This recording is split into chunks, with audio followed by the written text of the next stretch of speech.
Oh God. Okay. I'm gonna be mercifully short with this, I think, because I haven't really read over it yet. But I will one day. Vito Gesualdi, who called himself a pedophile and is friends with pedophile Max Carson since high school, after deciding that Eric July is a faggot for being black and making a comic that he did not authorize, Vito decided, you know what, I'm going to make my own comic with blackjack and hookers. So he went onto the internet and he begged for money and received about $60,000 to start a comic book called Superkiller, which would be his answer to show the world that really he has writing chops. He loves comics. It's his lifelong passion. And he definitely has what it takes to be a comic book writer, to challenge a hack fraud like Eric July and one up the Black Man Super Comic game. Well, he was asking for some creative input on his writing on a stream recently, and he decided I'll pull up the script and I'll go to certain parts and I'll talk about the script with these people. And what he didn't realize is that when he was screen sharing, the URL at the top of the page for the Google Drive document was a full full access URL. So anyone with that link would be able to view the entire document and save it as a PDF file, which they did. So now the entire script of the unreleased Superkiller has been released, I suppose intentionally. I don't know how these things work. I'm assuming that he wanted more input before he finalized and paid for all the art and stuff, right? So if we want to go over this and review it, as of course Vito has done with other artists and their comic books, I would be completely within my rights to, chat. Especially considering that this book will never ever be fucking released because it's shit. I base this off of skimming through it. I'm gonna read. Let's start with the ending. Actually, I like starting with the ending because the main character, Superkiller, you could be forgiven for not realizing this because of how he's skinny and not a fat, disgusting piece of shit slob. This is supposed to be like Vito's self-insert. So let's just read the ending. Spoiler alert: Snape kills Dumbledore. It's a cliffhanger, I suppose. Apparently, comic books end on cliffhangers. You got to get people buying the next episode. Eric July ended his comic book on a cliffhanger, so it's not that bad, right? Page 47, overhead shot. This is panel 1. Overhead shot. Beck, who is the sidekick, says, or apparently her being the sidekick is like a huge deal in the way that this is structured, but she is, I think, an unwitting heroine. She's like joindered on against her will, and I'll talk about her a bit more in a second. But Beck is passed out in the grass, completely naked.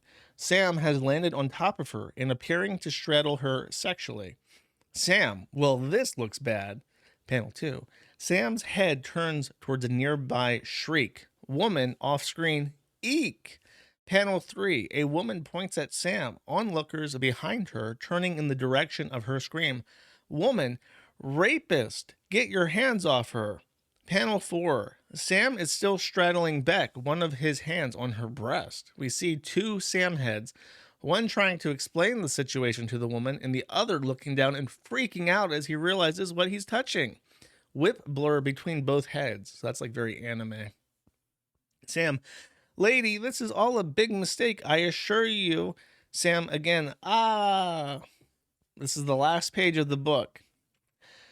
Panel 1. An angry man holds up a beer bottle, pointing at Sam. Another angry park patrons are behind him. Man, let's kick his ass. Panel 2. The angry mob descends on Sam, kicking up a cartoonish dust cloud that envelops him. Sam, And then Sam, B-jams. Beck, where do they get their money? Just kidding. Panel 3. Beck, barely conscious. Shot is framed chest up. Her nipples tastefully just out of frame. Her mouth is flat. What the fuck does that mean? Can anyone explain to me what a flat mouth is? Besides her, the mob fights in a cloud of dust. Man off screen. What's that chest emblem stand for? Sex creep? Sam, please, this is all a misunderstanding. Panel 4, close-up of Beck. She smiles, as if in a dream. Panel 5, this is the final panel of the entire book. Super close-up of Beck, speaking the word that she has been waiting to hear her entire life. Beck. sidekick. And then I assume there's no page 49, but I'm assuming that he's adding the panel where the snow globe rolls out of her hand and smashes on the fucking ground. It's basically, if you really think about it, this is a masterpiece. If you haven't picked up on the symbolism is that Vito, because of his own words and associations and deliberate actions and what he's decided to talk about for years and years, has been called a pedophile. Probably because he is one. And Starkiller, his self-insert, or Superkiller, is also being falsely accused of something he didn't do. And the angry mob just doesn't understand. It's a misunderstanding, Uwu. And now poor Superkiller, just like Vito and Will Wife, is being beaten up by people who just don't take a second to listen to his reasonable explanations of things. Rose Chud.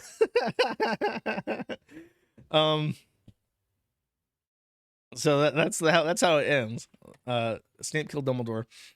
And then let's go back to the first page, or this is the page 2. So this is where Beck is introduced, and I clipped these out just because it's like everything in this is supposed to be a parody. It's a work of satire, so there's like supposed to be all these Family Guy like references to fucking everything. Like this is like the time that the Simpsons did this thing. So he has like an image because he can't explain these references in like a rational way. So he just includes like a screenshot of The Simpsons.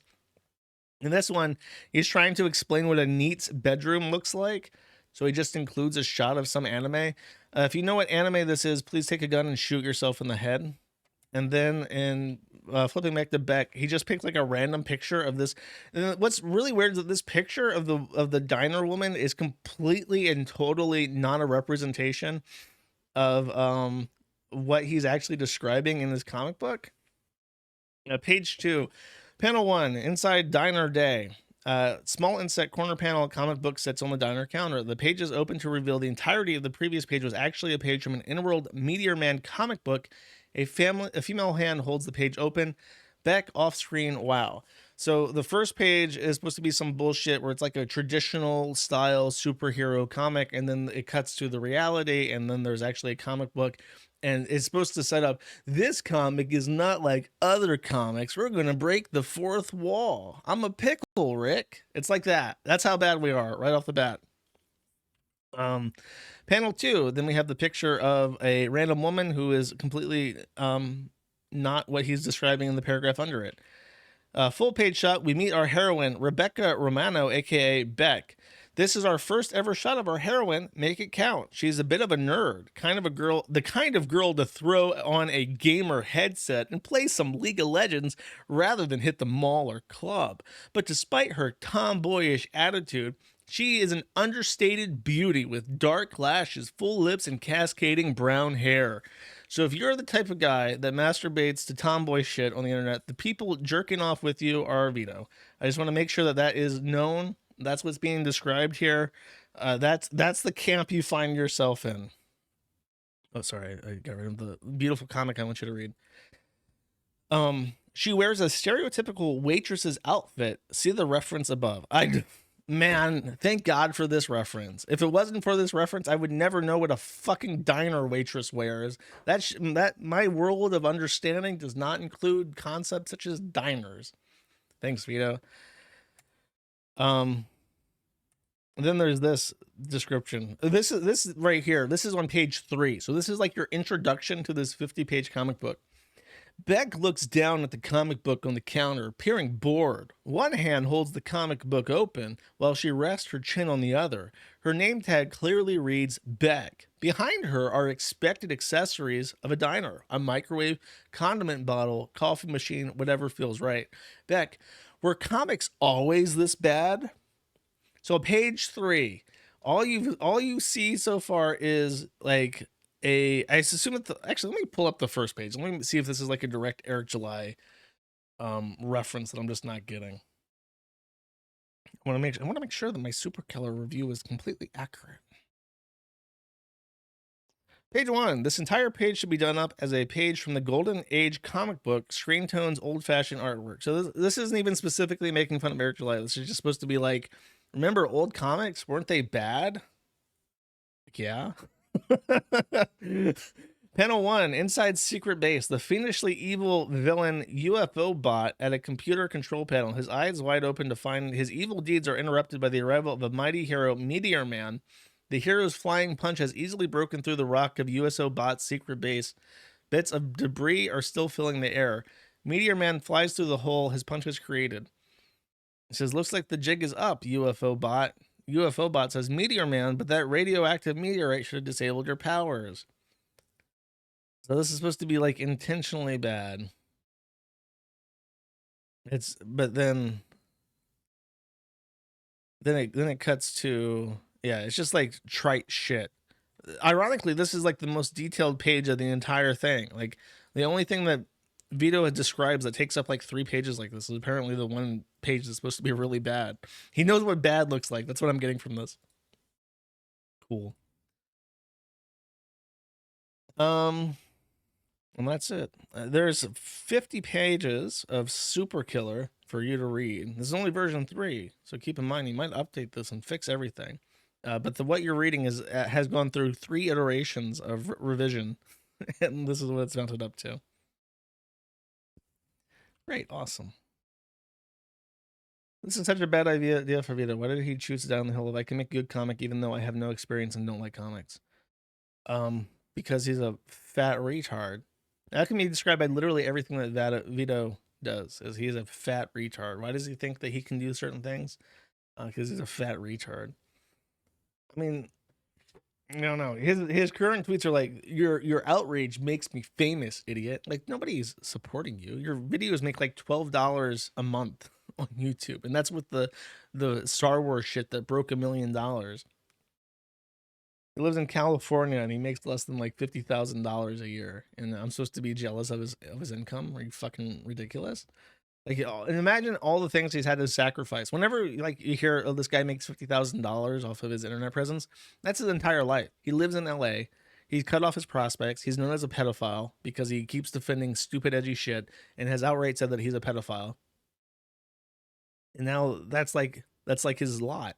And he makes and he makes enough money to feed his fat ass, and that's about it. Cool. I will look, dude. I got a list of shit to do. The next few months are going to be absolutely fucking crazy for me, and then halfway through 2024, I will hopefully. I want it to be done already. I want it to be in the U.S. already, but that's not happening. So bear with me. I'm in a perpetual state of suffering.